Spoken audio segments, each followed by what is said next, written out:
Good afternoon, everybody. I hate to bust up all this great conversation, but we've got some more great conversation coming a little bit later this afternoon.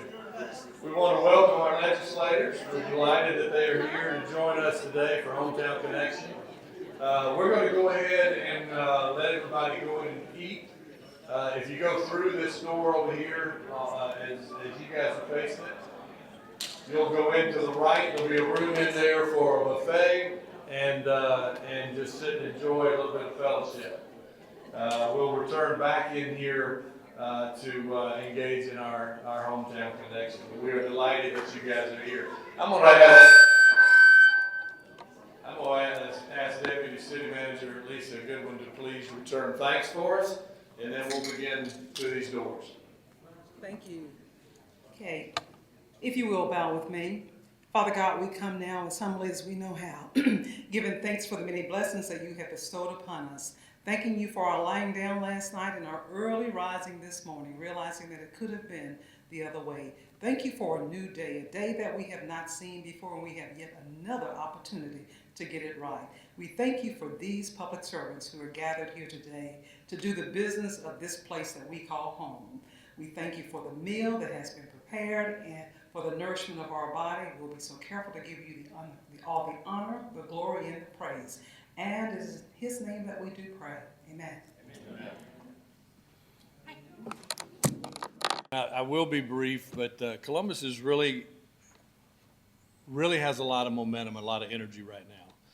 We are in a period of change unlike any seen in our community for a number of years. You're going to hear from the new president, or I don't know if you'll hear from her, but Ashley, the new president of Visit Columbus, is here, taking over for Peter after a lot of years at that helm. Our Chamber of Commerce, new Chamber of Commerce president.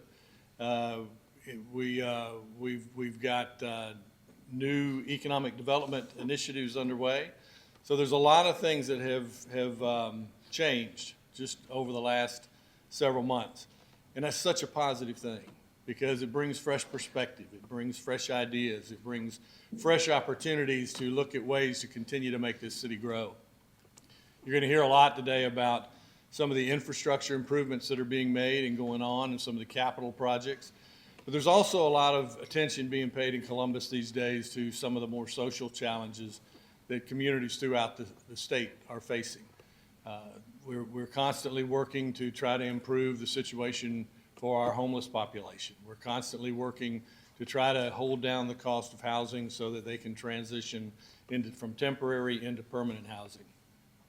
Poverty rate is still something we continue to work on with the assistance and the partnership of the Chamber and with RPI. So we've got a lot of really good things going on in this community. We're excited about some of the redevelopments that are right there on the verge of taking place. Most of you, I hope, have had a chance to catch a baseball game this last summer. That's very exciting, the fact that we had a AA Braves team down in historic, what used to be Golden Park, now Synovus Park. But the real exciting part about that is what it has an opportunity to provide for the citizens in South Columbus. In that particular area off of Victory Drive, we've struggled to try to make sure that it enjoys its share of the growth that comes out of being part of Columbus, Georgia, and it just has not done that throughout the years. So we're working with the Development Authority. You should see some RFIs going out very shortly to try to stir up a little interest from some of the folks that are looking at capital investment around that area. We've already been approached by a number of individuals that are interested in doing just that. So we look forward to being here next year when we can start pointing to some of the dirt that's been turned and some of the efforts of some of that construction. But we are going to start today with a public safety update. And I will tell you, you'll hear from these individuals in the order that I mentioned them, and they'll just come one after another. Leading off will be Chief Sal Scarpa, our fire chief from Columbus Fire and EMS. Herbert Walker is our warden of Muskogee County Prison. Stoney Mathis is our chief of police, and then Greg Countryman is our sheriff. So we're going to start with Chief Scarpa.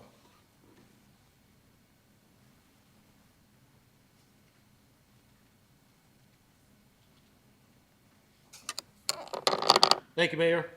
Good afternoon, ladies and gentlemen. It's a privilege to be here today. This is my first opportunity to speak to this body. I have a very brief presentation for you today. I've been asked to provide some insight into the fire department's opportunities, challenges, and our priorities that we're working on. I want to give you just a quick snapshot of our organization, the Columbus Fire and EMS organization. Go ahead and go to the first slide, please. Columbus Fire and EMS organization is made up of 430 some odd personnel. We have 14 fire stations strategically located throughout the county. Our organization has been accredited for 27 years. When I say accredited, we're internationally accredited by the Center for Fire Accreditation International. In addition to that, we're an ISO, which is the Insurance Services Organization, Class 1 organization. And of the fire departments in the United States, and there are about 25,000 of them, there are only 300 fire departments that are both ISO 1 and internationally accredited, and we are one of those. And of those, there are less than 24 that have been accredited as long as we have. So our organization is, quite frankly, in a very elite category. I'm very proud of the men and women that we have working with us and all the partnerships we have in our community. So as you saw on the last slide, we ran about just under 40,000 calls for service last year. 82% of our call volume is medical in nature. Most of our calls are EMS calls. Most people think of the fire services responding to fires, and we do that. We do a fair amount of that in our community. But the vast majority of our call service is medical in nature. So some of the opportunities that we have coming up, I do want to talk about some of the priorities that we're working on. Two priorities right now that are front and center for our organization. Number one is health and wellness. We are hyper-focused currently on the mental health of our personnel. We have had a very challenging year for our organization, and so we are hyper-focused on this initiative. We are working collectively with a bunch of partners in our community to try and bring resources to bear to support the men and women who work in our organization and who work across public safety. And I'm grateful for my public safety partners here who have been a part of that initiative. But we're working on that, looking at sleep deprivation and how we can best support our personnel who sometimes deal in crisis. I tell people all the time, firefighters are great personnel, but quite frankly, they're ordinary people who do extraordinary things. There are sons and daughters, men, husbands and wives, fathers and sons who all struggle with the same things that the rest of us struggle with. So we're trying to support them as best we can, putting some initiatives in place, and that's one of our highest focuses. Our second highest focus is integrating and upgrading our technology, and I'll talk a little bit about that. We are, quite frankly, quite a bit behind in our technology as an organization. I have the privilege of working with organizations around the country and around the globe in the fire service, and we have a ways to catch up. And so we are not making incremental steps, but we are making quantum leaps, quantum changes in our technology, and looking to do that with the acquisition of AI, with drones and robotics and those kinds of things. So we are focused on that. Next slide, please. Opportunities that we have. And one of the biggest opportunities that we have, and I'm so grateful for the mayor and the Mayor's Commission on Health to allow us to bring forth the program called Columbus Correct Care. You may have seen that vehicle around town. That's our first mobile integrated healthcare unit. It is wildly popular. We partner with a number of entities in our community, places like Valley Healthcare, Mercy Med, the United Way, a number of resources in our community to bring resources to our residents who have a tough time getting health resources. Just this last weekend, we hosted a health resource fair on the south side of Columbus to bring resources to that part of the community that struggles to get health resources. And so I'm very proud of that program. That program is looking to expand next year. We're going to roll out another mobile integrated healthcare unit in partnership with our police department and with Valley Healthcare, where we'll staff that unit with a paramedic from our department, a police officer, and a mental health clinician who will go out into the community and work with folks dealing with mental health crisis. The challenge that we have, one of many, but one of our biggest challenges is as we look to make changes in our technology, quite frankly, technology is expensive and it's hard to keep up with. And so we're being very focused and very diligent about what we're looking to spend our money on. We're trying to acquire resources to buy robots. We have many challenges sometimes where we put firefighters in places we don't need to put firefighters. We can send a robot to do the same job or something very similar and not risk our personnel's life. And if we can provide robotic technology into our organization, I think that will bring us leaps and bounds ahead to catch up with the rest of the world. But trying to find funding streams for technology is very difficult. So we're always looking for grants, always looking for opportunities outside of the city to help leverage the resources that we need for that technology, excuse me. I'll be glad to answer any questions, but that's a brief introduction of what the Fire and EMS Department is doing. And if there are no other questions, I can't remember who's next. Any questions? Okay. Warden? Thank you.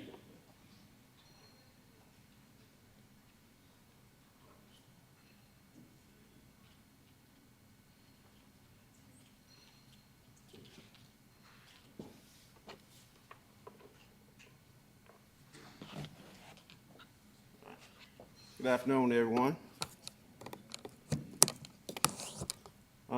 My name is Herbert Walker. I'm the warden at the Muskogee County Prison. For those of you that do not know, I have a long presentation, but I'm going to skip through most of the slides for the sake of time. First of all, on behalf of the facility, we're honored to be invited to this event for the first time. Give me the opportunity to brag on the hard work that the hard-working staff at Muskogee County Prison does every day. Brief overview of MCP. We have 117 full-time employees, average daily population of 546 offenders. Leadership, myself, currently Deputy Warden of Administration is Norma Beecham, and Captain Mark is currently overseeing security. We provide medical, food, telephone, and commissary to the offenders. As you know, the offenders, we do have inmate labor here in the city. We're sending out now about 225 inmates a day out to work throughout the city on different details. Our current vendors for medical is Correct Health. Our food service vendor is Aramark. Commissary is Stewart, which are mostly local vendors that we have a great working relationship with. Health and fitness on the inmate side, we just installed 2 new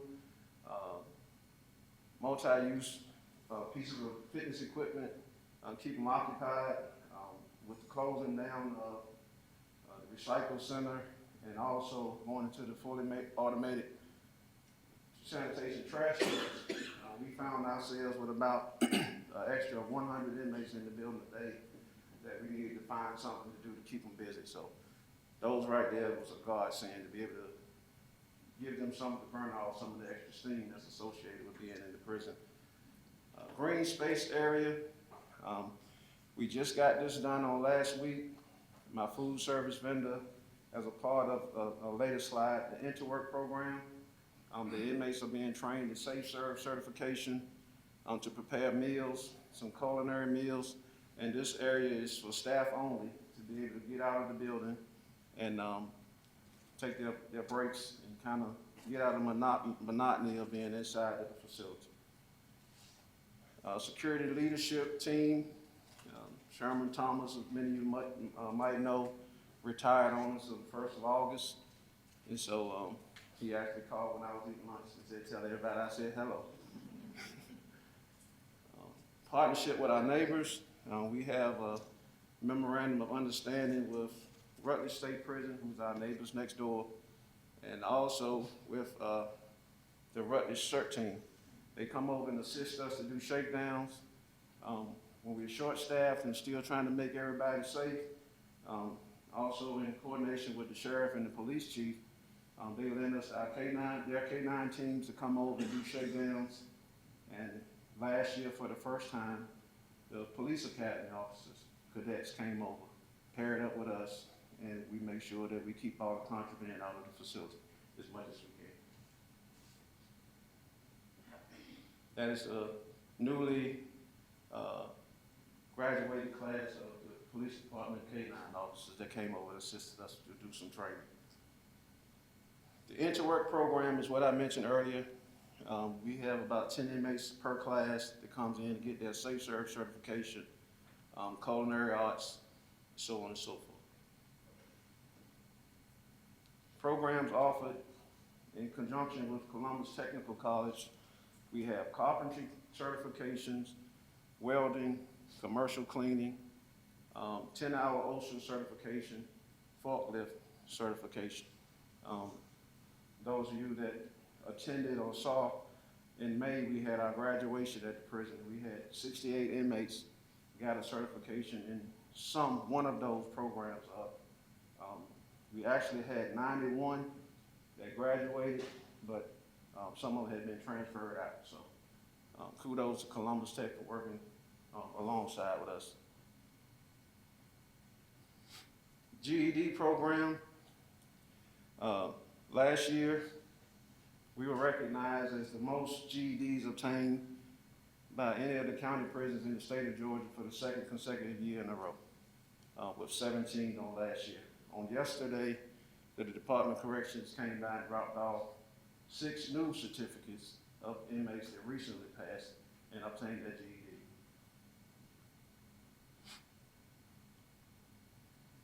These are just some photos of the training program. This is actually at the Columbus Tech site where the inmates are doing the forklift training and testing.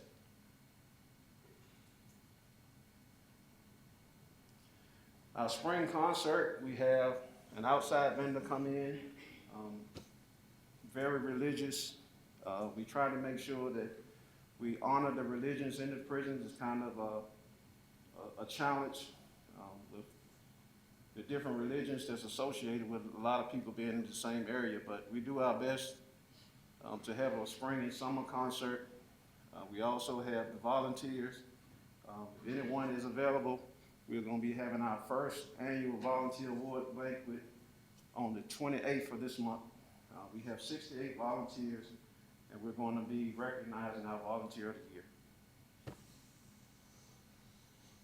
These are our counselors to make sure that inmates that's up for probation and parole, interstate compact, anything that has to do with the administration side of counseling. We have 3 that's assigned about 200 inmates apiece.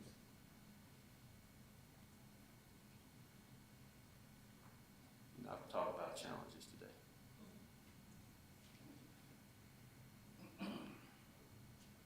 All right, any questions? Yes, sir. Yes, thank you, Warden. I appreciate the presentation, and I appreciate the relationship you have with Columbus Tech, helping these men transition back out into the real world. Is your population currently, is it 100% state inmates, or do you still house county inmates there alongside? We have 48 county inmates. 48 county, then the rest are state? 528 state. So you receive a stipend for each one Yes, of the sir. state inmates, correct? Yes, sir. We appreciate that. Well, no, I $6 increase. appreciate what you do.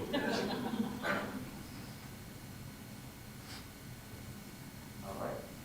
Yes, So sir. the question, did I miss the conversation about capacity? Where are you from a capacity perspective and the general status of your building? Like, I know we have some challenges with some of our facilities, especially like the jail, something we're going to have to address very soon, but what's the status of your facility? Facility was built in 1997, so we hit that 30-year mark. We keep it clean, we keep it maintenance as much as possible. Of course, you know, we've had any conversation about some roofing things that needs to be repaired. But as far as anything else that needs to be done in the building, we have a great working relationship with Drill Short and our team. They'll be right on it. They come over and fix it. And anything else we can't fix, we contract it out or call in a professional to fix it. So what's the lifespan of this patching that you're doing? How long do you think you're going to be able to do that? Well, when you talk about the life expectancy of a roof, you should be thinking about 15 years. So the building's been there 30 years, and we have seen the effects of having a roof that's been in place for 30 years. Other than that, the infrastructure is sound.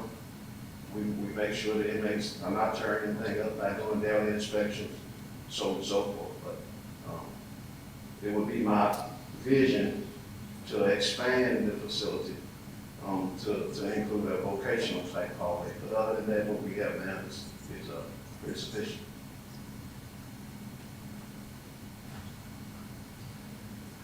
All right. Oh, yeah, lost.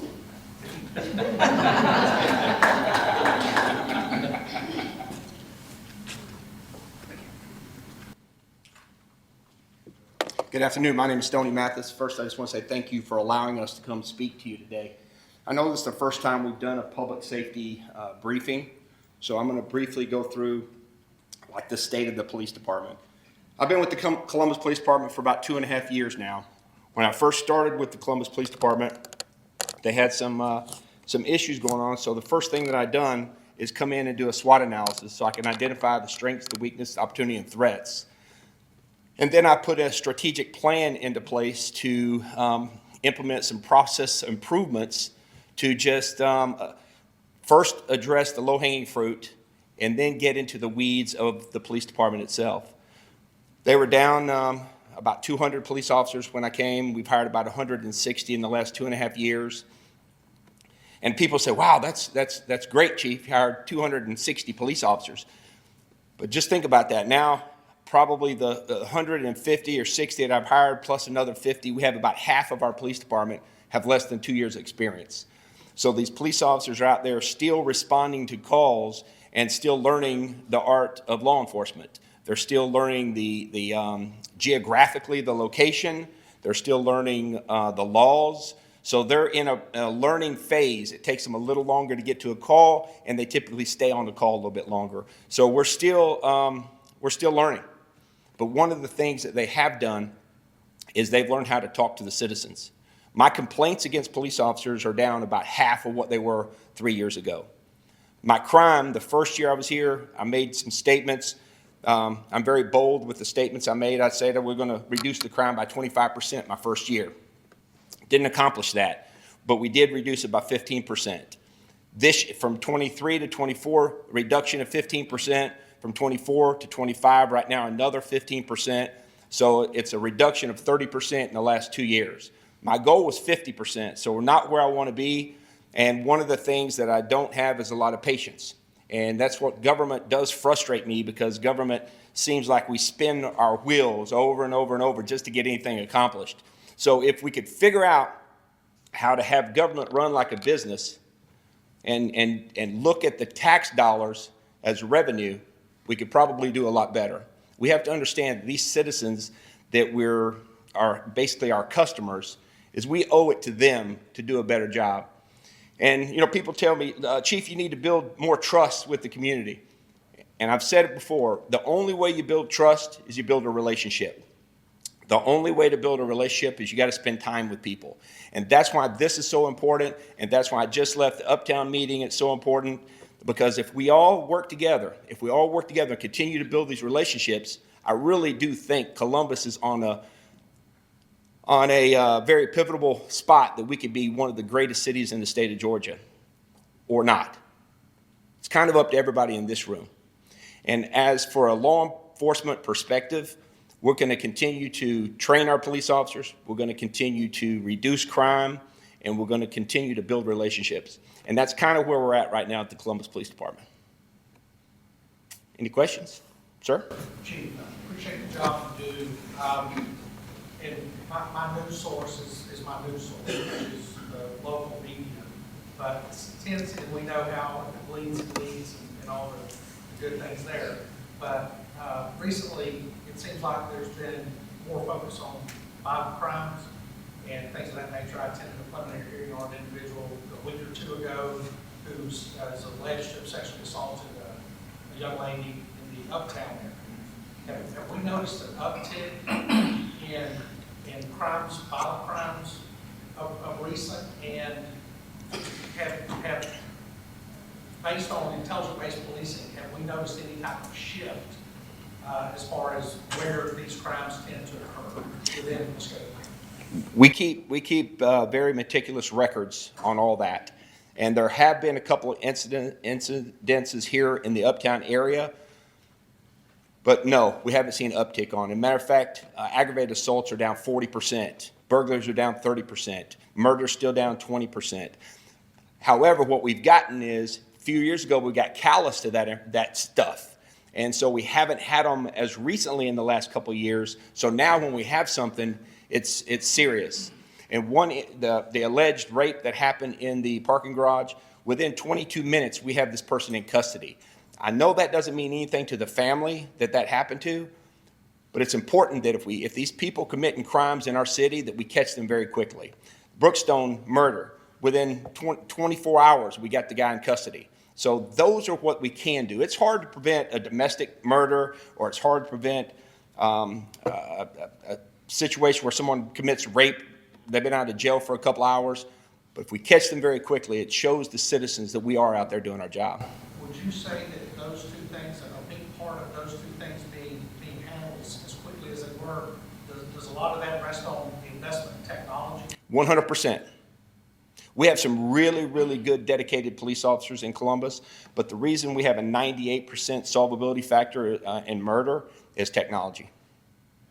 For example, that parking garage, by the time the car got out of the parking garage, our real-time crime center had already had video of it. We checked the flock, we followed it to Alabama, we followed it back, and we pulled them over and crashed them out within 22 minutes. It's pretty good. Yes, ma'am. You mentioned when you came that you changed the way you were doing some things that had been done in the past.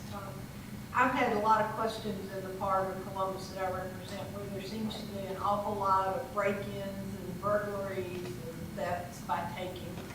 And I'm just wondering, how do you count those? Well, we count them if they call and they report a burglary, it's counted. We have a system called the Tyler system, the RMS system, that counts every one of those. So as a follow-up, if there's 5 cars broken into in one parking lot, does that count as 1 or 5? Well, when the federal government went to UCR reporting, Uniform Crime Reporting, to NIBINS, which is an incident-based reporting, that's 1. If it's at the same exact time and the same exact location. And is that the way it was counted in the past, or did that change between? It changed in 2016. Federal government changed in 2016. And where that came about is it all started at the Oklahoma City bombing, because there was 1 bomb but 3,000 injuries and deaths. So they counted as 3,000 bombs. So when they ran that nationally, it looked like Oklahoma City had 3,000 bombings. So it's 1 incident. I'm sorry, Chief, but something I meant to ask you is, and you're familiar with the advancements that trying to make the 911 system? Yes, sir. Looking at next generation 911? Yes, sir. And how involved have you and your team been involved in those conversations of basically reinventing 911? I understand that, and correct me if I'm wrong, probably 80% of the calls that come into 911 are non-emergency calls, whether it's, like I said, somebody breaking into somebody's car or somebody stealing something. So, first of all, are you involved in those conversations for next generation 911? And do you see the opportunities once we engage all this technology for there to be a reduction in the human aspect of 911 and move more toward an AI-based 911 response for non-emergency calls? Yes, we hope so, and we're at the very infant stages of talking about that. I've been in several conversations. It's probably not going to be as challenging for Columbus because we already have a lot of good technology. It's going to be way more challenging in some of these smaller rural areas, but yes, and I do believe that it's going to help dispatch these calls more quickly so we have a faster response time. Thank you, Chief. Thank you.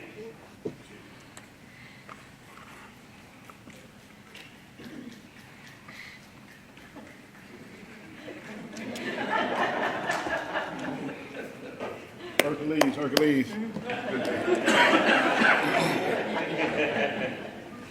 Good afternoon, everyone. I'm Sheriff Greg Countryman, and I'll try to make it brief. When I saw the warden take less time than I would have taken, that puts me in trouble here, so I'll try to be brief. But just want to talk to you a little bit about the challenges and the obstacles that we are facing, as well as the progress that we make within the Muskogee County Sheriff's Office. The duties of the sheriff, the sheriff is the chief law enforcement officer for the county. Sheriff has a lot of responsibilities. Sheriff is mentioned over 600 times in state law and state legislation. I'm also the chief jailer for the county, which means that I'm responsible for every inmate within the county jail. the sheriff's office is an office versus a department, I'm everybody's sheriff. And I say that all the time. When I was marshal, I said I was everybody's marshal. I don't care what party you're in, you know, if you're gay, straight, Republican, Democrat, gender, or your age, I'm everybody's sheriff, and I take pride in that. About the jail, we have roughly, the capacity for the jail is 1,069. We have, today, we're right at 200 individuals overpopulation within the Muskogee County Jail. When we're overpopulation, that means that our medical costs is going to go up. That means that our food costs is going to go up. I run the largest restaurant within 120 miles north of here. I run the largest mental health facility within 120 miles north of Columbus, Georgia. I run the largest laundromat within 120 miles north of here. We have a lot of inmates within the Muskogee County Jail that are very, very dangerous inmates. We have 122 inmates that is housed in the Muskogee County Jail for murder right now, 122. We have 262 that are currently charged with aggravated assault. We have to house these individuals 24/7. The conditions of the jail is not the best, but I thank God for the staff that we have. I thank God for our commander that we have also that runs a very tight ship there, and we try to keep our deputies and our correctional officers motivated. Mental health is a challenge for everyone. We have 534 inmates with mental health conditions. This is from acute to severe mental health. That's one of the challenges that we have, because although we have deputies that go through certain training, they're not trained to deal with a lot of the severe mental health issues. Oftentimes that they are assaulted by some of these inmates. They throw feces on them and they have to deal with them, but they still keep their composure. $187,000, this is based on 2024 costs for mental health meds alone. Medical challenges in medicine is a huge cost to run our jail. If we have anyone to come in, let's say that someone comes in and they have HIV/AIDS, we pay roughly about $15,000 per month when they get the meds free outside. But if they're there for 2 weeks, we have to give them 30 days worth of meds. Medications, this is based on 2024. You see that HIV is the number one meds that we provide. And per 1,000, we have roughly about 300 and some odd inmates per 1,000 with mental health. And so that's generally what you're going to see throughout all jails and prisons. That's another, I can't see it from here, but these are based on 2024 numbers. We don't have the 2025 numbers as of now. We spend a lot of time at the hospital with inmates because we see a sicker constituency coming into the jail. When we see that, that means that we know that our medical cost is going to go up. When we're almost 200 over capacity, our food cost is going to rise. Our medical cost is going to go up as well. And I want to make this point too, that there are a lot of inmates within our jail. I'm a huge advocate for those that suffer with intellectual disabilities, mental health. We have a lot of individuals that are in our jail that have committed crimes that ought not really be in jail, because if they hadn't taken their medication and they go out and they commit a crime, a lot of them really just don't know what they are doing. But I would say that mental health and crime are highly connected together. If you take a template, let's say South Columbus, and lay down the mental health constituency in South Columbus and lay down a template of crime, they almost mimic each other. So poverty and mental health breeds crime. We also have a fugitive transport team that travels all over the United States to pick up wanted fugitives. They did 86,000 miles last year. They average going, I guess, about 2,000 miles per week, but they fly all over the United States to pick up wanted fugitives throughout the United States. Our jail, we feed roughly 1.2 million meals per year. That may not seem like a lot for a lot of people, but for the men and women within the Muscogee County Jail, that's a lot of meals to feed, and you see that we get 100 on our kitchen. If the rest of the jail looked like our kitchen, we would be in good shape. But we take pride in that. We want a safer county. A lot of people will say, well, it's not the sheriff's responsibility to do a lot of these things, and I submit to you, it's everybody's responsibility, that there's no jurisdiction on crime in Muscogee County. As the chief law enforcement official, I take pride in that. I was hired by a sheriff by the name of Gene Hodge. We had 2 words on the back of our vehicle. Senator Robertson knows what those 2 words are: we care. We do a lot of things in our community because we care about the things. Over 4 years, we seized over $311 million in drugs in Muscogee County. We investigated these cases that range from Muscogee County into California, into Mexico. So we do this because we knew that there was a problem that we had within our community that needed to be addressed. But what if we had not been doing a lot of what we're doing? I'll just show you a couple of slides of what we did, and this is only 1/4 of what I'm showing you, what we seized. And a lot of this had to do with gang activity, cartel movement. We seized over $311 million in drugs, 1,300 guns, made over 5,000 felony arrests. We seized enough fentanyl off of 1 search warrant to kill everybody in Columbus twice. We won't stop until the criminals do. And so we work closely with our local partners, state partners, and our federal partners to get the job done. I like to look at public safety as a 4-legged chair, that every leg matters. That what we do, we need fire EMS. What we do, we need our Muscogee County Prison. What we do, we work closely with our police department, and we have to make sure that we hold up the other leg. So we all depend on each other to do that. But this has helped to curb crime in Muscogee County because we want a safer Muscogee County. We seize a lot of weapons, but we do some good things in the community too. We partner with over 40 nonprofit groups. If you come into the jail, we want to make sure that we serve the whole person within the jail. We want to make sure that we serve the whole inmate constituency. If you come in and you leave and you don't have a place to stay, we have those services there.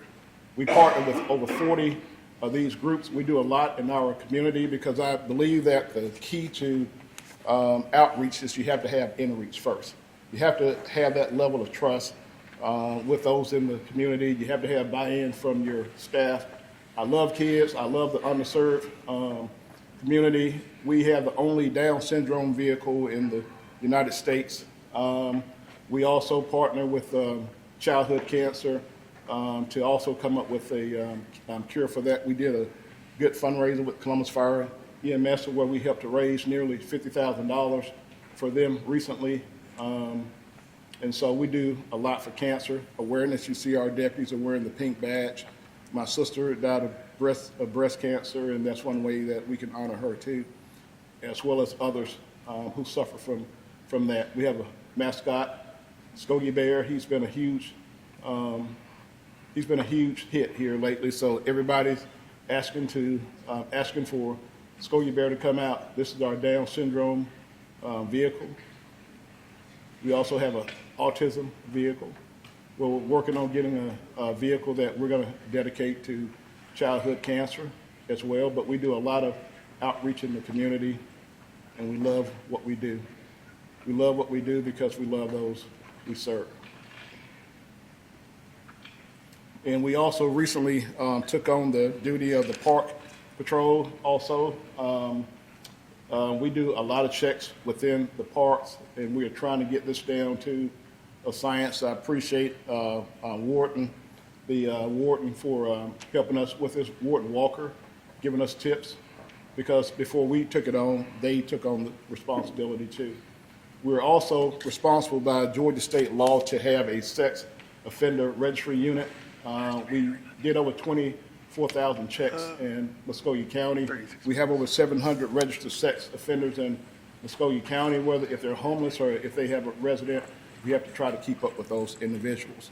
So we go after a lot of grants, and we just received a grant for $125,000. And the chief, the fire chief, and the police chief are working on a grant right now to get the robot that we're trying to get. So we rely heavily on each other resources to try to get the job done. Are there any questions that anyone may have? I know I went through this fairly quick, but yes, ma'am.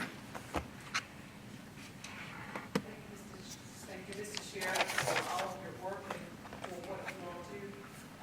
With the overcrowding in the jails, do we have enough courts, state courts, superior court, judges, so that we wouldn't be or is that part of the solution to Well, what we need to get?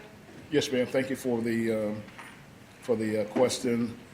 If we had more courts, we would need more deputies. I believe that one of the issues is I was meeting with the DA last week, and he mentioned, which I didn't know it, but superior courts only have 7 weeks of criminal trials, I believe, for each court. So if we had more criminal trials, we could move the docket a lot faster. We could move individuals out of the jail. One of the issues that we have, a lot of people that come in that have misdemeanor probation violations or either felony probation violations, that backs us up. But if we had more courts, that would help if they had more criminal cases on the docket. Like, that's all that they did was criminal cases. As you know, we can't tell a judge what to do without offending them. So we try to work as best that we can with the courts and our district attorney, our clerk of the courts, because everybody right now is hamstrung. But if we had more courts, that would help if we had the personnel to go along to move everything along. Yes, ma'am. Yes, sir. Thank you, Sheriff, great presentation. What are you currently budgeted for as far as personnel? I don't have the exact numbers, but we are roughly budgeted close to $39 million total. I would say that our personnel takes up a large chunk of that, along with jail and personnel. And my reason for asking that is, are you short staffed right now? Right now, we are in pretty good shape. We have only, I believe, 3 deputy slots, and we don't have any correctional officer slots and bailiffs, but we've been doing pretty good as far as personnel.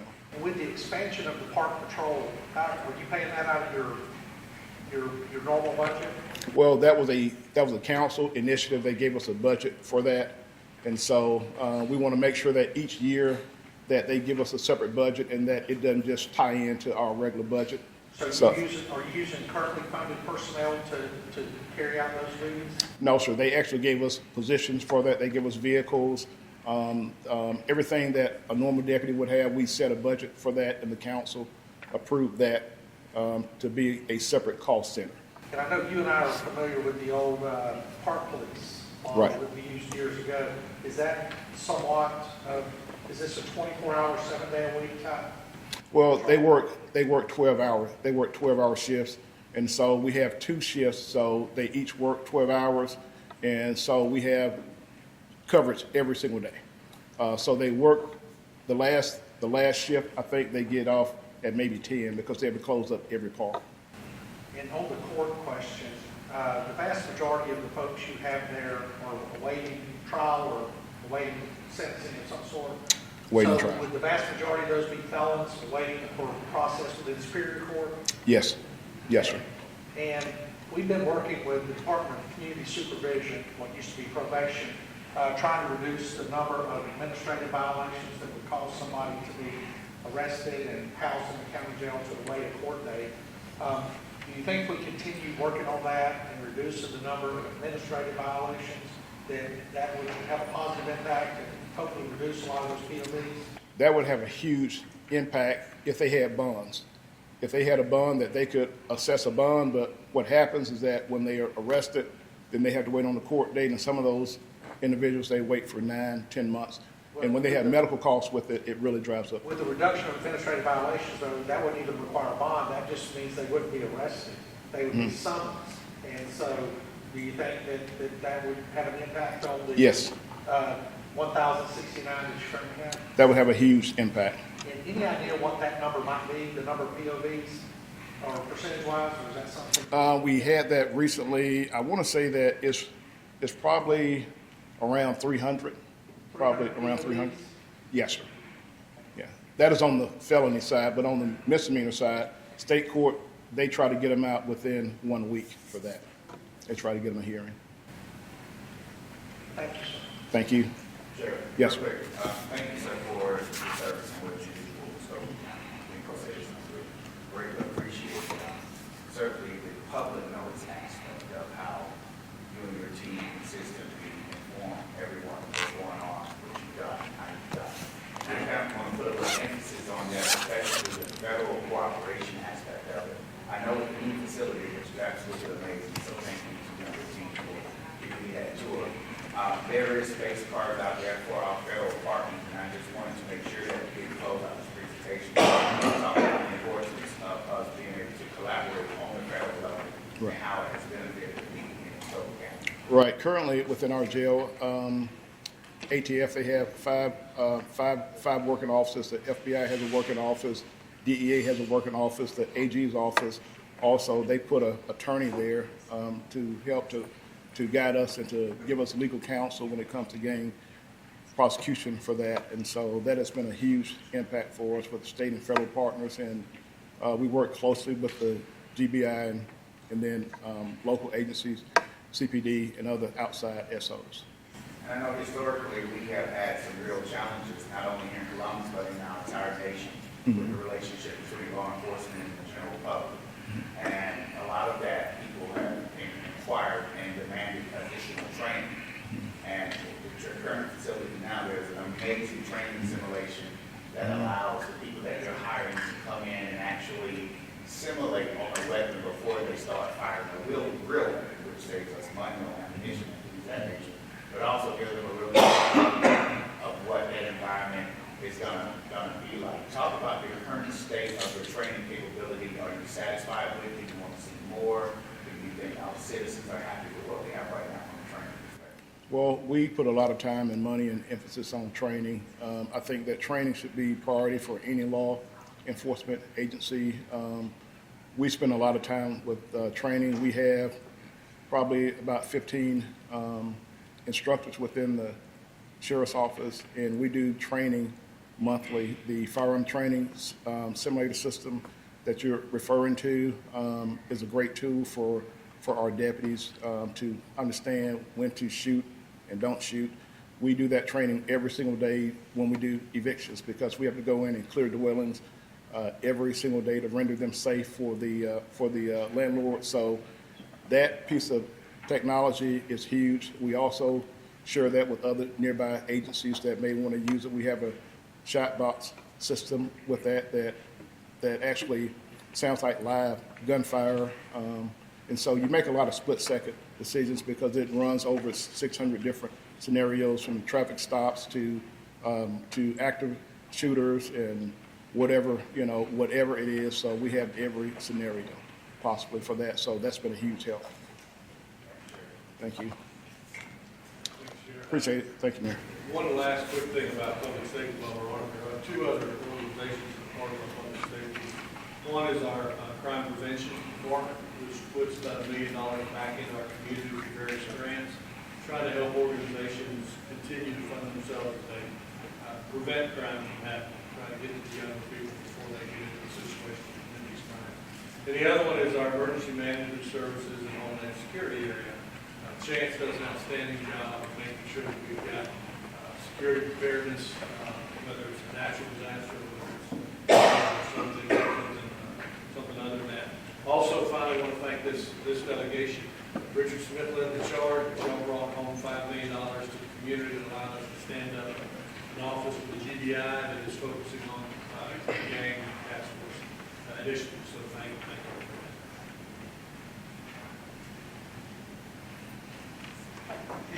that. Yes, at this time, we'll have finance to come and do their update.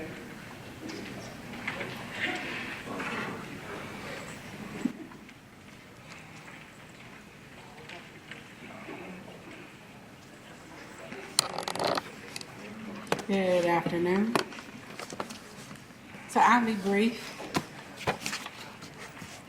The finance presentation is also in the booklet, so I know these charts and graphs are a little hard to see. So I will likely follow the booklet on my notes here. But just starting with the operating budget, for FY26, the city adopted a budget of $394,618,281. As you can see, the general fund represents about 56% of the overall operating budget. The other local option sales tax fund represents another 12%. The paving, stormwater, and integrated waste funds round out the top three categories, bringing in 12% of the total operating budget. In addition to the operating budget, there's about $435 million budgeted in our non-operating funds. Non-operating funds includes our TAD funds, bond funds, capital project, and SPLOST funds. These funds are not a part of the general government from an operating standpoint.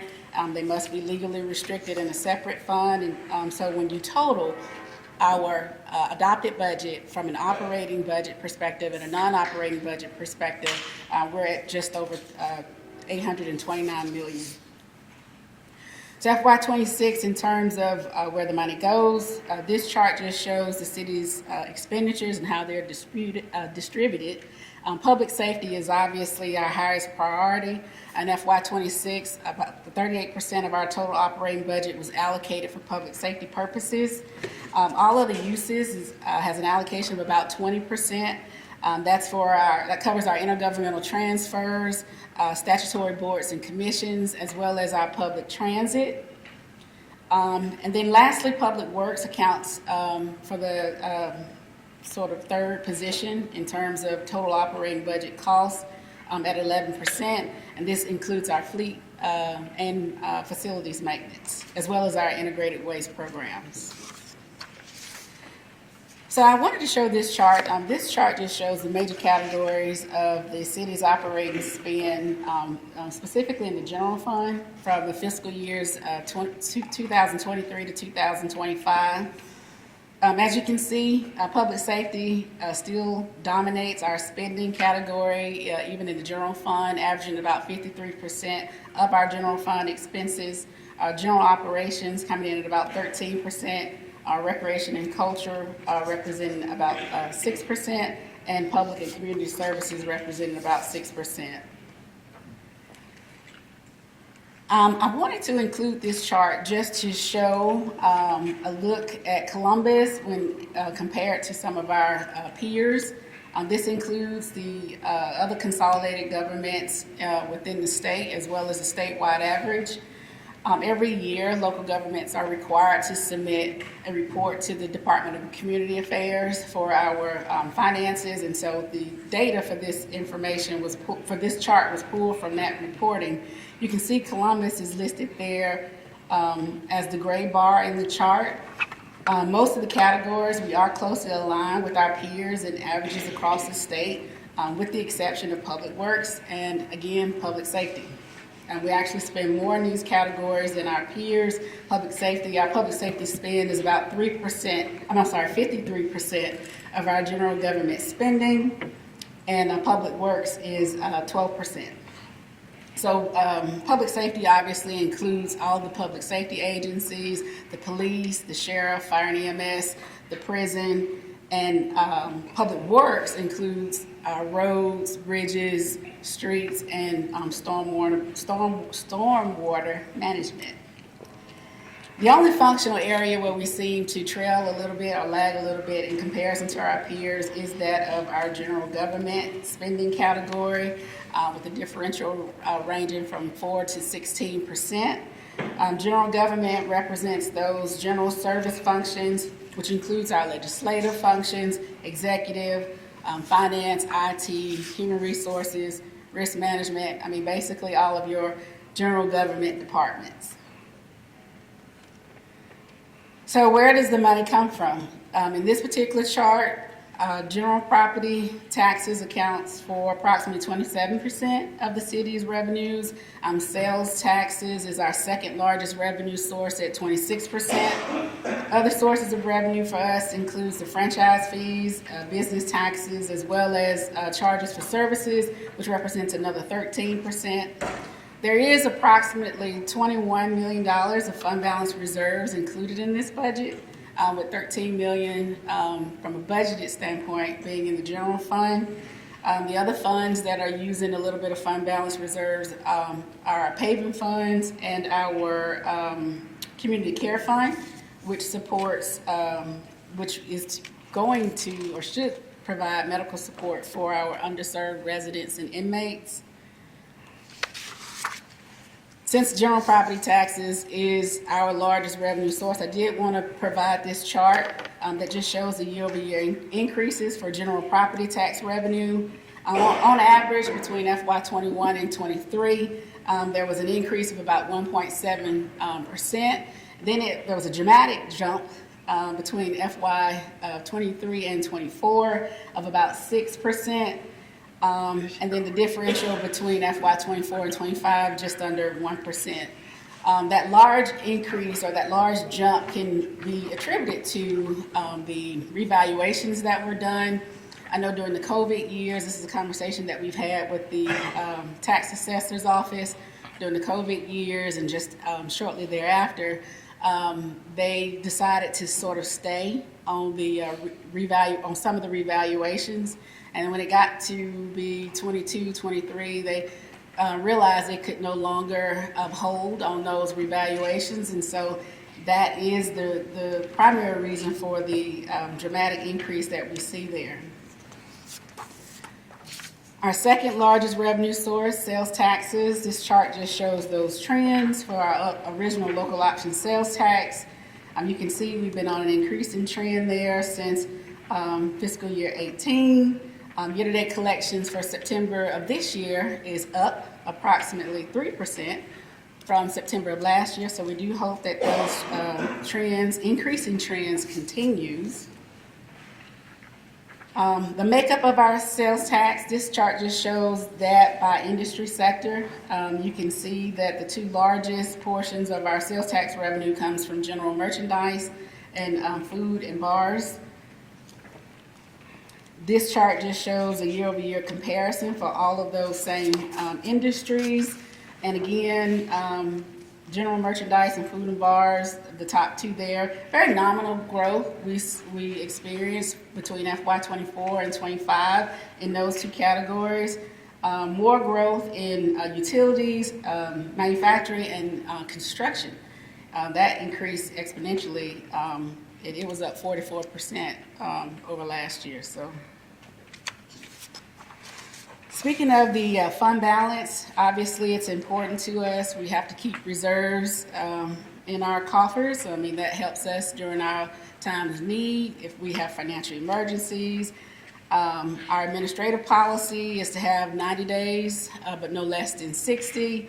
It is a key metric when we are being evaluated by the credit rating agencies. I will say we did recently go through a credit evaluation, and they have reaffirmed our credit rating, Moody's at AA2 and S&P at AA+. So that's good news for us. But one of the things that they did note was the utilization of reserves. So this chart just shows the fund balance usage over time. We create fund balance when we have an excess of revenues over expenditures, and we dip into fund balance when we have more expenses than revenues coming in. So again, this chart just shows that over time, the blue bars represents the amount of fund balance remaining in terms of the number of days we have on hand. That red line that you see there is our desired goal or our administrative policy of 90 days. The yellow line just reflects our policy minimum of 60 days. So you can see we got down, the lowest point for us was in 2016. We were at 54.54 days, but we have made great strides replenishing our reserves since 2016. And so the last slide just shows the value of a day of fund balance reserves and what that means for us in terms of dollars. This chart just provides a quick 5-year look back at the value of a day. You can see here that the number of days and the balance has incrementally increased, with the reserves being approximately 10% higher in FY24 than in FY21. However, in 25, you see that it does go down. There was an intentional use of fund balance reserves in FY25 to make some capital purchases and for some various capital and facility improvement projects, to include a $6 million allocation for the jail, $4 million allocation for the 19th Street flood abatement project. So program usage in that alone of $10 million in reserves. So that is my presentation, and I'll be happy to answer any questions if you have them. Yes, ma'am.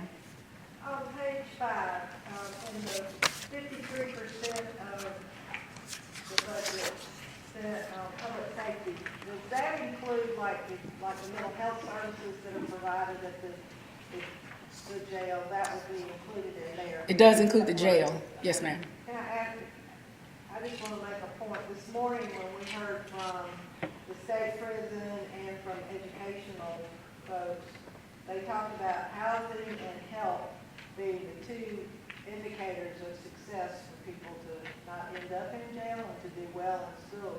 And those are where we fall the shortest. I don't know what we can do about that, but I just jumped off the page at me and I thought I would share it. All right, thank you.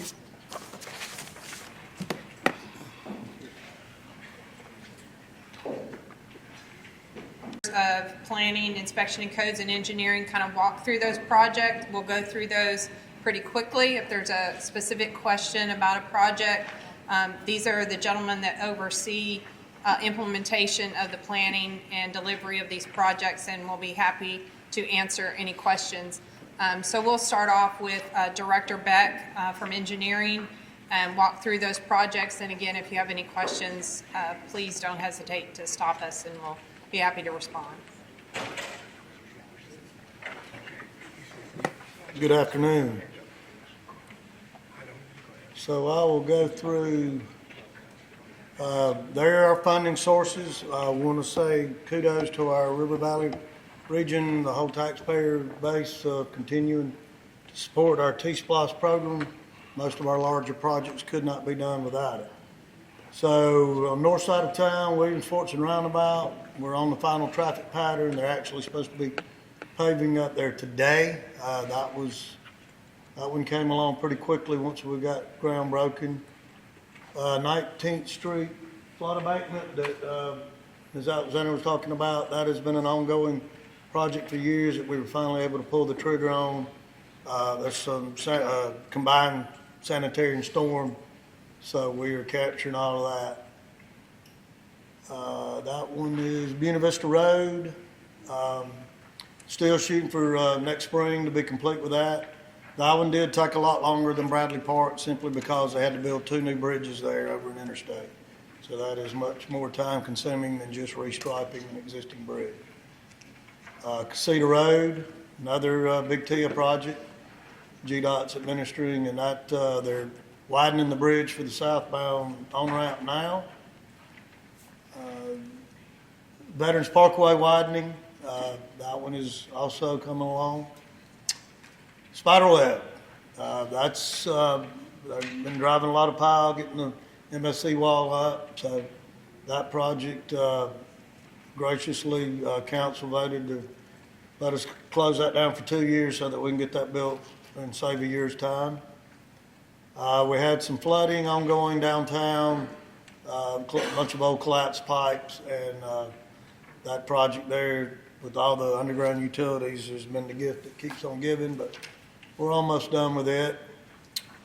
And I'm gonna turn it over to Will to talk about some of the upcoming TIA projects that we've got. Thank you. You know, Angelica stood here just looking down. I thought there was a screen. Obviously, there's not. This is a federally funded project. This is Infantry Road. It will connect Fort Benning Road to South Lumpkin Road and also tie in the Riverwalk that way. All of our paperwork for notice to proceed with construction is in the GDOT office. It's in contracting, so we are waiting on their response. We'll go into T-Splost, one of the greatest things the legislature's ever done. We are in our second T-Splost now. Our Band 1 projects are essentially 2023 to 2026. The first one up is Steve Mill Road. We are doing title opinions now, and right-of-way is also underway with some of the title opinions that have been completed.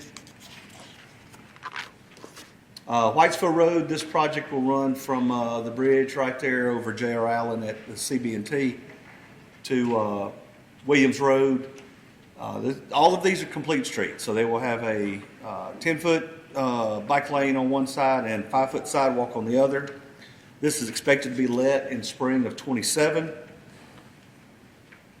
South Lumpkin Road, also Band 1. This runs from Victory Drive down to that Infantry Road project I was speaking about. It will, again, be a complete streets and tie into the Riverwalk. It will be a 3-lane segment through there, so we'll be reducing the lane, and that's going to save us roughly $3-4 million if we had left it as a 5-lane. Two smaller projects. Fifth Avenue is a multi-use path that will tie into the Dragonfly Trail at 14th, running down the east side of 5th. Design just got completed for that east side, so we're hoping to have complete design within the next couple of months. 13th Avenue, 17th Street, Linwood Boulevard, roundabout. This is, again, supposed to have design complete by December 2025 and get that under construction here as soon as possible. Other Band 1 projects that are being managed by GDOT, Andrew Road and Brennan Road, University Avenue Road Diet, which hopefully will take it down to 3 lanes with outer lanes, the existing outer lanes as usable. We have 4 design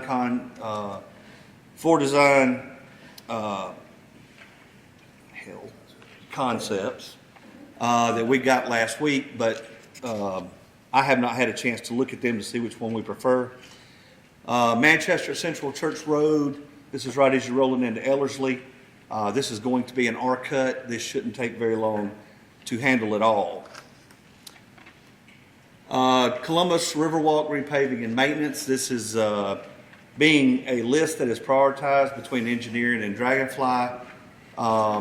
So we're waiting on some information from Dragonfly on that.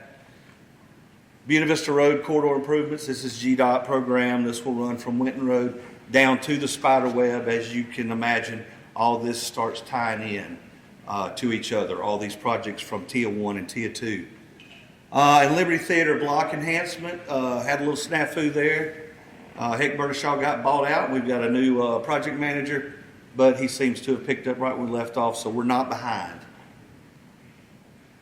Real quick, I'll go through some Band 2 projects. We're not going to spend a lot of time on these. These will officially get underway in 2026.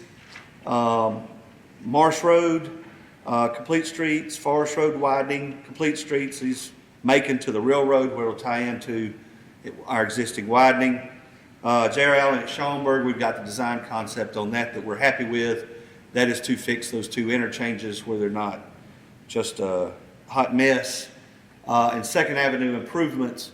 This is a streetscape along 2nd Avenue, but this is tied to another GDOT project where they're having to do reclamation on the road. It is a significant project. They're kind of in front and we're behind once that's done. And our Band 3 projects, which are our last ones, these will start around 2029. Technically, they've all started. But when they're officially supposed to hit the road is when their band starts. Manchester Expressway, this is a bridge replacement at County Line Road. Williams Road widening from Veterans to 185, that will be a GDOT administered project. Cedar Road widening from 10th Avenue to the roundabout, that will be a GDOT administered project. Double Churches Road improvements from Veterans to River, we will oversee that project. And the last one is the Bull Creek Dragonfly Trail Connector, which runs north-south as best it can along Bull Creek. Dragonfly is working with the Waterworks on that now. And that is, you gonna go through repaving? I thought she wanted to talk a little bit about it. That's not what she said this morning. Okay. Okay, well. All right, real quick, couple of things. The way we run our research program, that is a map of the pavement condition index for the county. I had an independent consultant ride the whole 1,000 miles. Vehicle's about a $2 million laser truck, measures all the rut and cracking, all of your international roughness and various pavement conditions. Each segment of roadway is given a unique number. And so we're still in a worst to first scenario. As years progress, we will get to where we can get more in a preventive maintenance. But I think they said we had like a $1.4 billion backlog, but graciously we did $3.5 million last year, doing $4.5 million this year. So we don't just arbitrarily pick a street. There's a method to the madness. 2 Dragonfly Trail projects. This one is on, just got advertised yesterday or today, the Dinglewood connector, and then the River Road connector will come shortly after that. We have a roundabout that we're going to implement at North Star and Kennedy where they built the new school. We're going to go ahead and get that let to contract here in a couple of months and then have the start work day, the day school gets out, and try to get it built during the summer. I have some federal aid resurfacing that we hope to let the contract this month or next month. A bunch of our larger collector arterials qualified for that. So we pay a 20% match on that. So those are coming along. And then we have some drainage projects that will be predominantly on-call type contracts that we've got coming up. And GDOT's got some projects they're doing right now. Of course, Bradley Park. Avoid that area this weekend. They did not pull the trigger last weekend. Contractor availability, but this weekend's the last weekend of the some lane closures in there to tie some stuff together.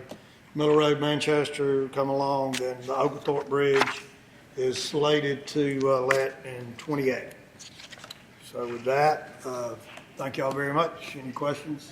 Quick question for you. This Infantry Road and Follow Me Trail upcoming project that's going to be connecting Fort Benning to South Lumpkin.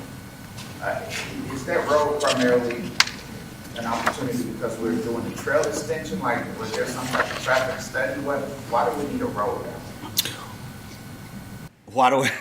Well, the ship has sailed, unfortunately, on why we need a road, because we're to the construction part, but I can't tell you 10 years ago how projects were chosen.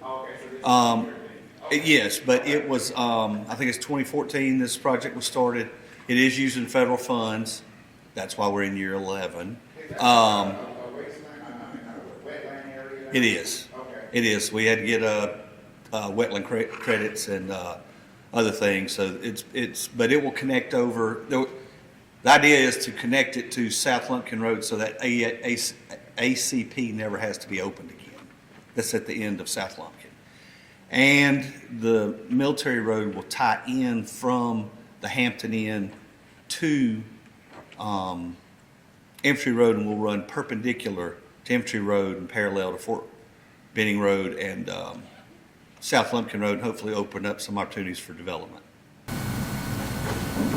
I think you're going to see when that ACP point was closed, that cut off a little part to a lot of traffic. And so I think you're going to see when that is connected, you're going to see an increase of availability of traffic. And to Will's point, you're going to see a lot of opportunity for retail to come back in there to complete that loop. Right now, Oakland Park ends up being a little bit of an end of a cul-de-sac, and there's only one way in and one way out. So this opens up that flow of traffic. And it keeps folks from cutting through the Infantry Museum parking lot. They're frowning upon that, yeah. Yeah. But, and I know what the roundabout is down there, and I'm not saying it's a bad idea, I was just curious, you know, because usually when you see this kind of money put toward a road or highways, there's some kind of study that states that there needs to be, or that we buy on demand. Yeah, all of that old Bickerstaff property down there is wet, very wet. Excellent. Senator? Will, I appreciate the presentation. The bike lanes, do we track, or is there going to be a way we can track? I get a lot of emails at Capitol concerning the bike lanes in Atlanta, which of course have nothing to do with related to crashes. And so is there a way we can track, or will we track bicycle traffic within those lanes to see how often they're used and things of that nature? Does that technology exist? But, yeah, so right now, we're doing a Safe Streets for All with a consultant working on that. One of those components is all of the bike ped history, and that will be garnered through as we continue on. And I'm a huge advocate of public transportation, getting cars on the street if possible, but do we also track ridership on our public transportation throughout the city? Yes. Adjust routes as necessary? Yes, we do. Yeah. Yes, sir. And we may need Director Boren to help answer this question, but I appreciate you recognizing the General Assembly for the T-Splosh. But if I'm not correct, didn't Muskogee County vote against T-Splosh? Well, it's funny you brought that up. Okay, because I know there's a lot happening, and I live in Harris, and there's a lot happening out there, which we appreciate. Yeah, there's one county that is really reaping the benefits of T-Splosh, especially in the last two elections. And it happens to be the only county that's voted against the T-Splosh both times. That county also has 3 of the 5 people on the Citizens Committee. That county is Harris. Okay. Because that's my thing, you're supposed to go there. But we'll carry you. We'll carry you. If you're reaping the benefits, then there's no loss. But what I'm trying to say is I think that it's important that this type of education get out to the citizens, so when these opportunities come up to vote on these things, that they see the real advantage of supporting these types of taxes. Well, and second to Muskogee, I'd say Harris has benefited the second most, even more than Sumter and Americus. Because I know y'all are against everything, not you personally, but the county is against everything. Well, I actually voted for the T-Splosh. But the magic of the T-Splosh to every rural county in this region is, if you are a county manager, you're a county commissioner, Talbot, Marion, Stewart, whatnot, those road departments are going to generate enough in discretionary funds over that 10 years where you do not have to budget your road departments. They are funded strictly from discretionary, and that is, all the votes have been close in Columbus, although we've passed it both times, but it's the rural parts of our region that are carrying that, because just imagine freeing up $500,000 a year for your road department, which is your most expensive department in a rural county. And that's the message that does not get out in the That's right. campaigns, and you guys have done a great job of doing that, and I really appreciate that. Thanks, sir.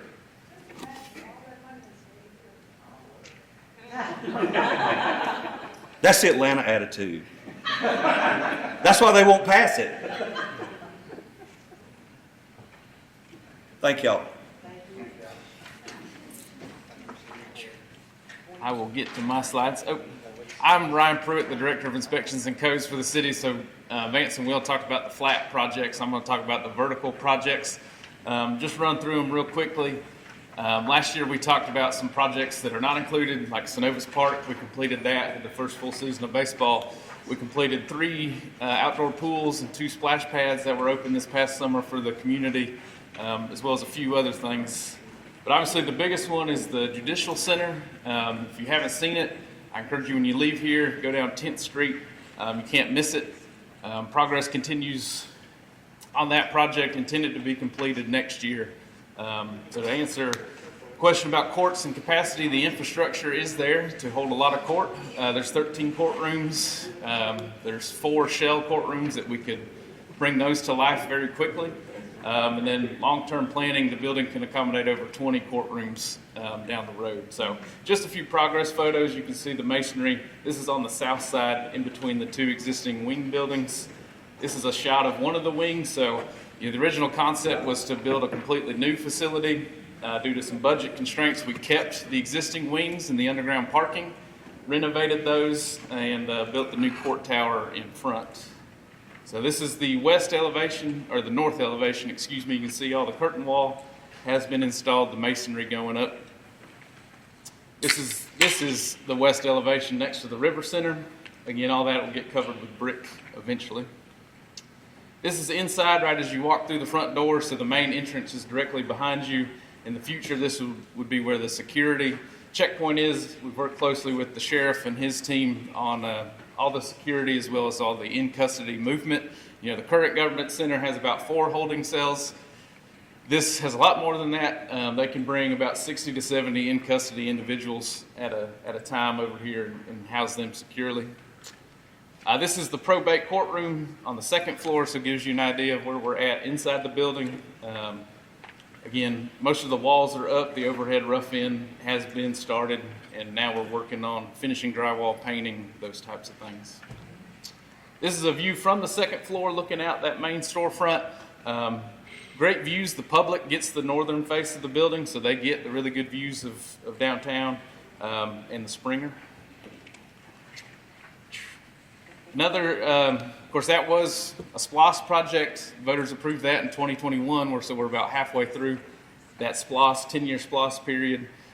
Most of that went to the Judicial Center, but the Fire Station 5 replacement was also a SPLOS project. This is out on Lynch Road. You can see the progress there. Again, 3 apparatus bays for the ambulance and fire engines there. Has all the modern amenities of a fire station. A lot of our older stations were built in the 70s and 80s. Didn't have a lot of female firefighters or paramedics back then, so of course we have full separation of facilities in this building, have all the protections that firefighters need when they come back from a fire to clean their equipment, make sure there's nothing hazardous being brought into their living quarters. So just a shot of interior. That's scheduled to be completed early next year when they'll be moving in. Another fire and EMS project, the city bought the former Georgia Power building at 1100 Veterans Parkway. The fire and EMS administration functions will move to that facility. Their training, their operations, the fire marshal's office will all be located here. So they will vacate the public safety building that they currently share with the police department. So that project is ongoing. Again, it should be complete early next year as well. Just a few other things. We've been working on City Hall Phase 2. Again, this was part of the Government Center replacement. The Government Center had both courts and city government functions. We've separated those now, so the courthouse on 10th Street is strictly the courthouse. City functions, most of them have already moved to City Hall. We're finishing up Phase 2 there. Once that's completed, the mayor, city manager, city attorney, clerk of council, they get to move for the 2nd time.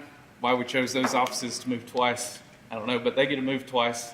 So they'll be in that building, and then all of our departments will move from the annex on veterans into City Hall as well, so we'll consolidate, be a little more efficient.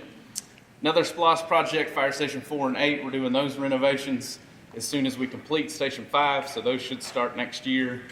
And then the public safety building, once fire and EMS moves out, that opens up some space for the police department to expand, do some renovations. That building was built in the 90s, so it's 30 years old, needs some work. That was included in the SPLOS as well. Oxbow Creek, another SPLOS project, is a renovation down there at the golf course in South Columbus. Getting that one started for that clubhouse. The Muskogee County Jail, we've talked about it when the sheriff was here, so We're currently studying and working on a schematic design for a potential new jail to be located on city-owned property on Casino Road. So that process is ongoing. Had a kickoff a couple weeks ago with the sheriff and his team. The intent for that is to come back with a plan and a budget to council early next year, and then additional action would have to be taken at that time. And then lastly, Uptown Pickleball. We have a design build contract. We got proposals for that. Those are currently under review, trying to get those reviews completed and get that project started. And then Parks and Rec, as part of the SPLOST, has about $30 million around the city in various parks, to include Carver, Cooper, Flat Rock, improvements at all those parks. So again, a lot going on, similar to the road and stormwater projects. I'll be glad to answer any questions if there are any. Thank you.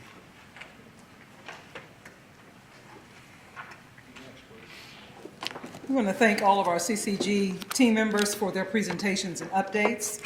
I know that we are running behind schedule right now with your other meetings that you have to have, but we're going to go through our legislative agenda item that can be found in your booklet, and we'll go through those rather quickly. And so we'll start with the first item, which is the senior homestead exemption referendum, and this is where the council is desiring homestead exemptions of $21,500 for qualified residents 65 years of age and older be increased to $30,000 beginning the tax year of January 1, 2027, and thereafter for Muskogee County ad valorem taxes and the school system ad valorem taxes, that the homestead exemption for residents qualifying as 62 years of age or older be increased for the school system taxes to $30,000 also for January 1, 2027. Number two, yes. We met with the school board today. They have this on their agenda. Is there some Okay. information that we don't know about? They were informed about this, they've been in the conversations. It might not be their priority, but it was a priority based on the citizens. Did y'all have town hall meetings or something? No. Okay. Yeah, no. But I just want to, Sure. because you're both taxing entities, and we just need to make sure that everybody's on the same page. And it was a request of Councilor Tucker, and so, But they were yes. included in all the conversations. Okay. Our open meetings amendment, this is a request of Councilor Sherman Crabb, that we amend the open meetings law to allow local governments and other boards and commissions to take advantage of the same teleconferencing ability and permit meetings to be held when there is not a quorum of members present. Item 3 is weapons and recreation centers, and this is a request of Councilor Toya Tucker, and this is to prohibit the carrying of firearms and other dangerous weapons in recreation centers and facilities run by the city government. The current provision of state law prohibits weapons carry in school safety zones and governmental buildings where weapon screenings is in place, but does not allow for a no weapons policy in recreation centers owned by the city. Item 4 is a carryover from previous years.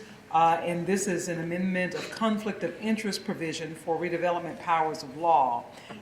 This legislation will be to revise and to clarify the conflict of interest provision in the redevelopment powers that address the participation of local government elected and appointed officials and employees in the creation and administration of tax allocation districts. Yes. Information here. That was submitted, that bill is currently in committee, it's still not, because this is the second session of the term. So we will need some city officials prepared to come up there and present on committee. Okay. For exactly what we're looking forward to this, but that was fine. Okay. And so the chairman of the committee is looking forward to hearing that this upcoming session. And one other question, unless I'm overlooking something, I thought historically we have received, in addition to this, a document that showed how these items were voted on. We do have the resolutions. The resolutions are not in this booklet, but we can get those, so you have, they've been emailed. Okay, that's how I typically receive them. Okay. Okay. The next is a carryover from previous years, military retiree state tax exemptions. And this is to support efforts to exempt military retiree pay from state income taxes in order to attract military retirees, to Columbus. Well, I think we started off when we approved that, we had 35%, and we issued another 35% that equals 70% for this point. I think, yes, sir. We're making great progress in that. Okay. Awesome. Yes. Okay. And that probably covers everybody except those. Sounds wonderful. And I think Okay. that's the reason it was done, because that threshold would cover everybody. That's right. That's right. Councilor Tucker? The question that Representative Briggs had in reference the resolution, I think it's good to note that it was unanimous based on who was present. All these? All these is in this. Okay, all right, that's out. Based on who's present? Yeah, because we, like yesterday, I think we had like 3 people absent, so. Okay. Item 6, support of House Bill 601. And this is, includes a reinstatement of the requirements of licensing for lawful weapons carry except under certain exceptions. And this legislation would reinstate the requirement again of the lawful weapons carry and to address security issues that we have been illustrated in recent incidents of gun violence that have occurred in Columbus. Item 7, state court solicitor salaries. Question? I'm sorry, on 6, could you restate that? Yeah, this is reinstates the requirement of licensing for lawful weapons carry. This is just an open carry law. So this would be counter to the constitutional carry legislation that passed?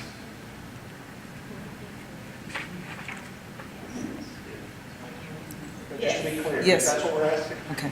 Yeah, the answer is yes. Yes, Yeah, okay, yeah, yes. Exactly. For this So- county only, is that what we're saying? It's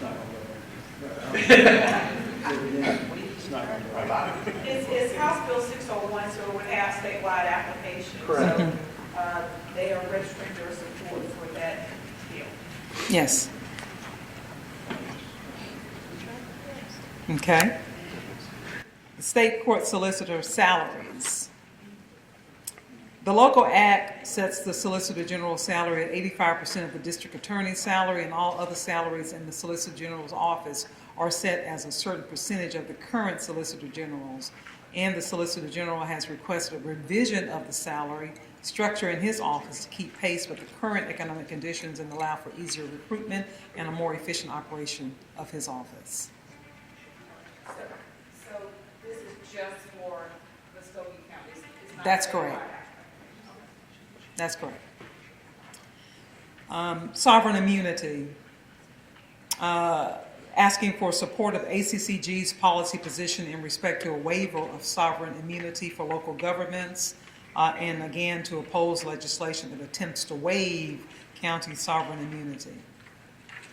Number 9 is the special election cost reimbursement, again, supporting ACCG policy position with respect to cost reimbursement for certain special elections, and this would protect counties from the burden of costs of special elections by providing for the state to reimburse counties for the cost of conducting special elections held to fill a vacancy in any statewide office. Number 10, yes. Just wanted to clarify in ACCG's policy in reference to special elections, it has cost reimbursement and also the 45% threshold. We're only supporting the special election cost reimbursement. We know that ACCG, they do for all 159 counties, and that's what we voted on as our priorities last week. But, in reference to this council body, we're only supporting the reimbursement. Not the second part, but the 45 for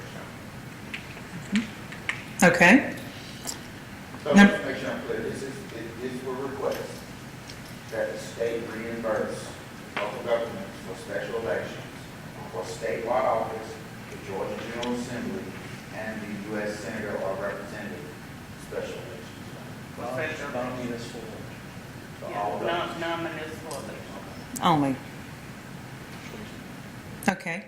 Item 10, out-of-network ambulance services. Again, supporting ACCG policy position with respect to in-network treatment for all emergency ambulance service providers and requesting that insurance companies pay for emergency medical ambulance services, whether or not they are out of network. Item 11, emergency medical services reimbursement. Again, supporting ACCG's policy position with respect to Medicaid reimbursement for emergency medical services and requiring that Medicaid reimbursement for emergency medical services be increased by 10%. Item 12, Next Generation 911 System, supporting ACCG's policy position with respect to implementation of the Next Generation 911 system that includes appropriating additional funds to build the infrastructure for a statewide Next Generation system, increasing 911 fees on phone bills to support counties, upgrading their infrastructure to be able to use this system, and supporting the Georgia Emergency Communications Authority's initiative and appropriations for implementation. This concludes our legislative agenda items. Are there additional questions? I have one more question on this homestead exemption. What is the budgetary impact of that? There will be, and so I think that's something that we have to. Pam, okay, she's going to look that up for us. There is a budgetary. We can share the numbers. Yes. Anything else? While she is looking that up, what we're going to do is go ahead and call on Columbus, the Visitors Bureau, so that they can, there he is, Ashley, CEO, and Pam will provide that once she gets that, okay?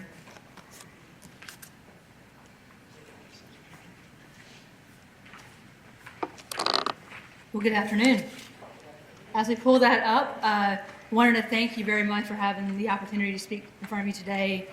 As Visit Columbus GA, we are not technically a city department, so it's very nice to have this opportunity to update and educate. We were just in front of council yesterday, so it may be a little bit repetitive, but I'm also very excited to show our FY24 key demographics and then also show where we're at right now with our legislative agenda. Knowing that as we'll have a board vote next month, and so I'll be sending out brand new 2026 legislative agenda from the tourism aspect, and I'll make sure that everybody gets that, and then hopefully can set meetings as well with everybody there. So I'll jump into our legislative agenda while we're pulling up that one slide. And now knowing this is my first time here, now I know I will be preparing more slides for next time, but not to overwhelm. You're like less is better, I guess. Yes. Concise is fine, huh? Well, I wanted to jump into our legislative agenda. These are two that were on our list last year, and they are going to be, if approved, again this year coming up. But our number one goal always, this is the same as our state association, the Georgia Association of Convention and Visitors Bureaus. Our goal is always to protect the Georgia's lodging tax from redirection. That's a very big deal for all of us here. We want to maintain that intended purpose of TCT, tourism, convention, and trade shows. So we're very respectfully ask that we always look at the hotel motel tax collection and keep it for its intended purposes.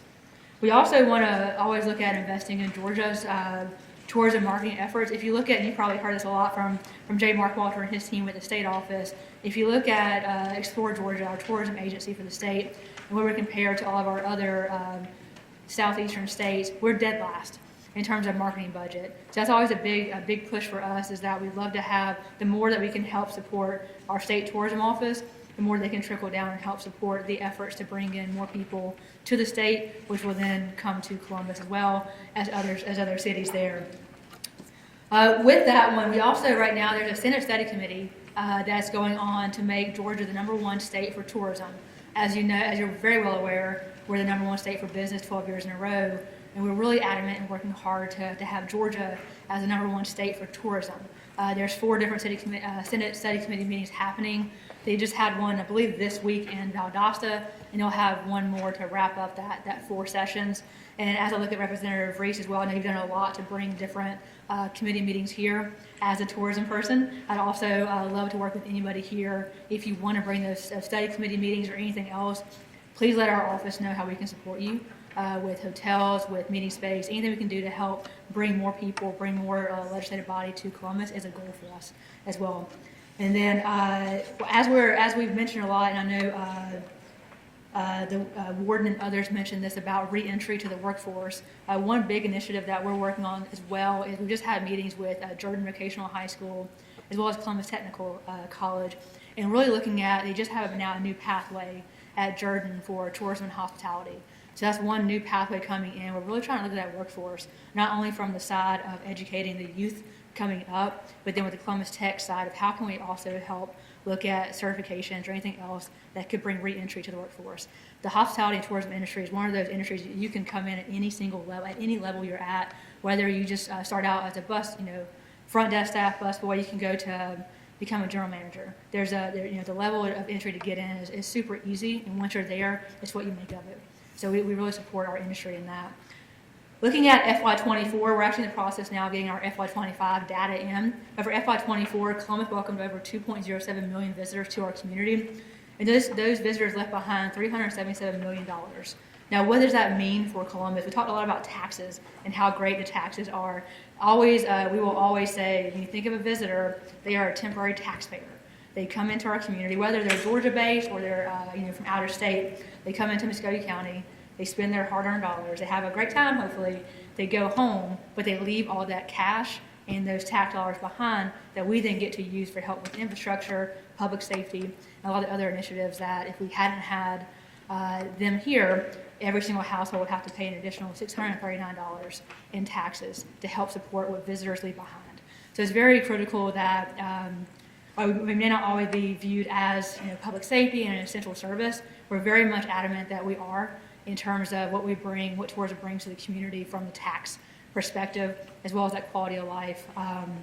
We always say visit Columbus Shades, that digital front porch to welcome in visitors, and we're very keen on also running that through the most welcoming city. We want to make sure that as we tout we're the most welcoming city, when we have visitors come in, they actually experience that too. So we have a brand promise that you also want to maintain when they do that.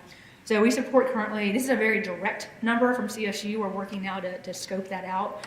4,491 direct jobs for tourism and hospitality. And those that payroll and wages, that's at $151 million to our community. So these are good jobs. They're all over the board from entry level all the way up to executive level. But very good opportunities here for tourism and jobs in Columbus. And then also, lastly, just our investment into marketing. For every $1 that Visit Columbus Shade invests in our marketing efforts, that leaves behind ROI of $21.95. So we're definitely using our dollars well, and we're being very good stewards of that taxpayer dollar. And I'll be quiet if you have any questions for me. One quick question. Yes, sir. First of all, I see you're all over the state. We're working on it. I think it's good that Yes, sir. We're having a presence. As you know, Columbus is hot. Yes. It's easy to get meetings here because people want to come here. They want to come hang out in our downtown. You got the restaurants, we have a lot of basic restaurants. My question is, you introduced me today to a room in this building I have never seen since living in Columbus. Okay. And I'm just really questioning the untapped potential of this facility. Do we still have enough hotels? Do we now have enough hotels downtown to maximize the possibility of this space? No. What are we doing to move in that direction? Right. We actually, and I can speak, we're actually meeting with meeting with Choose Columbus next week. Haley and I, the director here, have a meeting to really look at that. That's one of those top priorities for us, is to look at, the original Trade Center expansion from 2004 had a convention hotel as part of that program.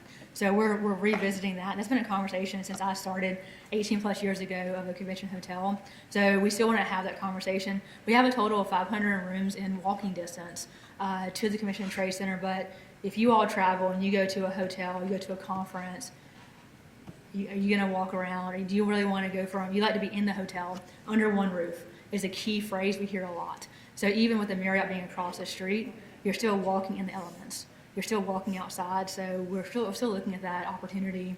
And hopefully we'll have, one of the goals too, this is not completed yet, but to look at having a study done again, just to reassess that need. The original need back in that time period was, I think, 350 rooms attached or adjacent. Now that we have more rooms coming online, we have to also figure out the transportation aspect of it, because we have these amazing, if you've been to City Mills, it's a fantastic hotel. How do we get it to connect to this downtown core a little bit better? So these are all conversations that we're trying to have now to figure out how do we really take this convention district and truly make it into that walkable type district. So I would say yes, but more to come after we meet. And thank you for thinking of that. Anything else? All right. Thank you all very much.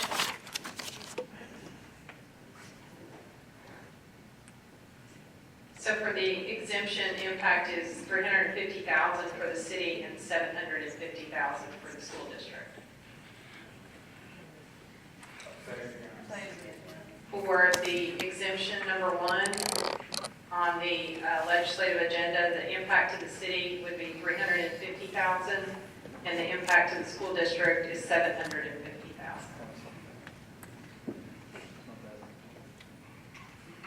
Thank you, Pam. But again, thank y'all. Before I call up the minority leader here in a few moments to make some comments, I do want to remind you this, your amazing keepsake booklet here from the 18th annual Legislative Hometown Connection. Seriously, a lot of hard work went into this, and all of the folks in the city manager's office did such a terrific job. If you look in the very back of the book, you'll see a lot of numbers in there. If you are in session and you need to catch somebody, that should help you be able to reach out. You can always call the mayor's office and city manager's office, and we'll try to get you whatever information you need quickly. Representative Hughley, the floor is yours, ma'am. Good afternoon, everyone. On behalf of our delegation, we want to thank you all for your hospitality today, for inviting us, for overloading us with information today. And our delegation will take a look at all of your priorities, and we may get back with you for requests for additional information as we prepare for the 2026 legislative session. We're so very pleased with all of the infrastructure improvements that are going on in Columbus. And it looks like from my house, it's going to be 3 years before I can drive from my house to my office without taking a detour. But we're willing to do that. So thank you so much. On behalf of our delegation, we look forward to this each and every year. And you know how to contact each and every one of us, and we're just a phone call away. So thank you.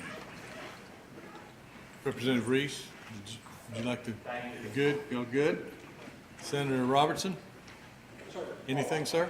I was reading this 18th annual Hometown Connection. That's a little light reading for later tonight. Huh? Well, listen, I want to thank everybody. As somebody who spent over 30 years of my life working for the consolidated government, I continue to be impressed by the people that get in and do the day-to-day job. I think I knew Will my entire career, and I want to thank y'all for keeping him employed. I'm always worried about him. But this is always fascinating, and it gives us the foundation that we need when we go back.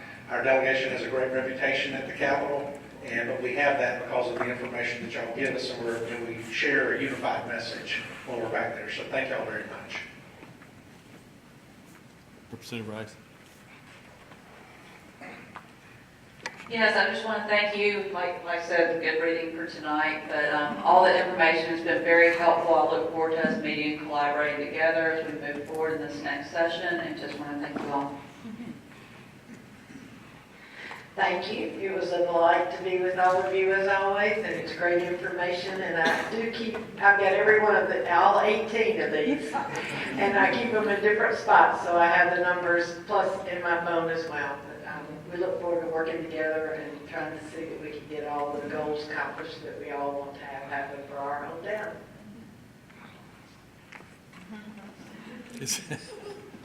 Thank you very much. I'm honored to be here representing our great city, the mayor, and members of the council, and your great staffs and all the hard work you do. Thank you so much for what you do. It's hard work. It's never easy. People agree, disagree, but you have a godly view of it prayerfully, and we just hope you keep that path. Okay, God bless you. Thank you. Thank you, Senator. And I know we've got some folks that support us year-round, but particularly as we're preparing for the legislative session. That's our partners at ACCG and GMA. If you each want to take a mic and just tell us who you are, Jim, DJ, and Todd, if y'all just introduce yourselves. Well, thank you, Mayor. Well, thank you, Mayor. And I'm Jim Thornton. I'm the Director of Government Relations at GMA. I'm delighted to be with you today. Y'all always do a wonderful job putting on this Hometown Connection, Mayor and members of the council. Delightful to see a lot of our members of the General Assembly that we will be hanging out with a lot come January the 12th for 40 days and 40 nights. But we're looking forward to it. And great information today. Appreciate y'all having us as part of your Hometown Connection. I'm DJ Waller, also with GMA, Mayor, Council, great job. We talk about, when people ask me about Hometown Connection, what is it? Columbus always comes up in that conversation, how great of a job y'all do. Your delegation shows up, so we're very appreciative of you, and we're delighted to be here today. Mayor, members, Todd Edwards, I'm the Director of Governmental Affairs with ACCG. It's a pleasure. Thanks for inviting us here once again. We're excited that several of our priorities, you've got a shout out from the Senator, are updated as part of your legislative platform, and look forward to continue working with all of you and our your legislative delegation, which you're absolutely correct, it's well respected, influential in the General Assembly next year on sound public policy. Thank you. Thank you, Todd. And I also want to thank Dr. Townsend, Department of Health. So good afternoon, everyone. It's just always a great honor to come together and share with you, and you share with us what's going on. You know, as an employee of the state, we can educate, we cannot legislate. We can legislate and advocate. So we thank you so much for all that you do that really impacts us as well. Today, I have a job and I got a paycheck, so I'm very grateful. All right, thank you, Dr. Townsend, very much. Hi, my name is Joanne Kogel, and I'm representing District 7. Thank you guys for all coming today and giving us the opportunity to tell us what our priorities are and help us move our city forward. So thank you. Councilor Crabb. Hello, I'm Charmaine Crabb, representing District 5. Thanks a lot for the staff that put this together. I know you guys, you're kind of hidden behind the scenes, and we know that you're working very hard because this was a wonderful meeting today, and we can tell you put a lot of work into it, and we appreciate it. Councilor Tucker. Toya Tucker, District 4. I also have to thank the staff. I know I am a pain sometimes because I do send a lot of stuff in, so thank you, Tiasha. Thank you to our attorneys. I appreciate you, and also our deputy city managers. I appreciate you for helping me craft this, but definitely thank you to Todd Edwards because he is the man who I lean on a lot when it comes to these policies. So just thank you, everybody. Thank you. Mayor Pro Tem. Thank you, Mayor. Sitting next to Ed over here, he reminded me that we are the senior representative of our, he's the senior dean. I'm just the oldest guy on the council. But seriously, I've attended a lot of these over the years, and y'all have already been always been very cordial in attending and attentive, and you do what you can to get through. And I understand how tough it is to get a bill passed. working with Aflac for the number of years I was there. It's like making sausage, that's what we always say. So I appreciate you being here, appreciate your friendship and what you do for Columbus. Thank y'all very much. Thanks, sir. Two last comments, particularly over the last couple of months. The two deputy city managers have been absolutely indispensable to this community, and they both worked extremely hard on making sure that this thing was put together well, so I want to thank them for everything that they do every day. And lastly, and most importantly, can't tell you how proud we are of our delegation. Not just the success that you have, but the way you carry yourselves and the way you have earned and levy the respect of your counterparts in the General Assembly. So we thank y'all so much. We look forward to communicating with you more as we move forward into the session, and we thank y'all. We'll stand adjourned unless there's any other business. Thank y'all.